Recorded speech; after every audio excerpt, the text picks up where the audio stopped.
অসমত হোৱা স্পেচিয়েল ৰিভিজনৰ যিটো ড্ৰাফ্ট ওলাইছে ২৭ তাৰিখে, ইয়াত আপোনাৰ নামটো সঠিক ৰূপত আছে নে নাই কেনেকৈ চেক কৰিব? আপোনাৰ হাতত থকা মোবাইলৰ যিকোনো এটি ব্ৰাউজাৰ অ'পেন কৰক।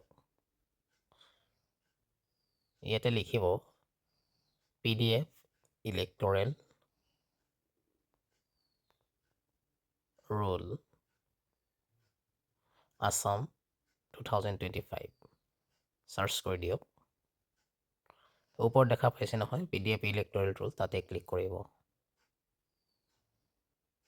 তাৰপিছত ইয়াতে দেখা পাইছে draft PDF electoral rolls for the year 2026। Click কৰিলে এটা কাম কৰিব, এই যিটো আপোনাৰ ব্ৰাউজাৰ আছে এই পেজটো আপোনালোকে ডেস্কটপ ছাইড কৰি ল'ব, তেতিয়াহে ডাউনলোড ইজিলি হয়, নহ'লে কেতিয়াবা ডাউনলোড হোৱাত অসুবিধা দেখা দিয়ে। ইয়াতে চাওক লিখা আছে আছাম ইয়াৰ অফ ৰিভিজন, তাতে অট'মেটিকেলি চিলেক্ট কৰাই থাকে। নেক্সটত আপোনাৰ ড্ৰাফ্টটো ইয়াত চিলেক্ট হৈ থাকে। ডিষ্ট্ৰিক্টটো চিলেক্ট কৰি ল'ব। কেতিয়াবা ইয়াত যদি শ্ব' নকৰে তথাপি আপোনালোকে চিন্তাৰ কাৰণ নাই, আপোনালোকে নেক্সটত ক্লিক কৰক। তাৰপিছত এছেম্বলি ইয়াতে আপোনালোকে চিলেক্ট কৰিব বা আপোনালোকে টাইপ কৰি দিব। যিহেতু ইয়াতে বিহপুৰীয়া ওলাই আছে গতিকে মই এইটোৱে চিলেক্ট কৰিলোঁ। লেংগুৱেজটো অট'মেটিকেলি চিলেক্ট হৈ থাকিব। তাৰপিছত তলত চাওক, তলত আপোনালোকৰ বহুত হয়তো আপোনাৰ স্কুলৰ নাম ওলাব। সেই ছাইডতে আপোনাৰ চাৰ্চ বাটনটো আছে। আপোনালোকৰ স্কুলখনৰ য'ত আপোনালোকে ভোট দিয়ে তাতে সেই নামটো লিখি দিয়ক। 2টা বা 3টা ৱৰ্ড লিখি দিলে আহি যাব। মই বিহপুৰীয়া লিখিলোঁ। তাতে চাওক প্ৰথম যিটো ওলাইছে আপোনালোকক দেখাবৰ কাৰণে চিলেক্ট কৰিলোঁ।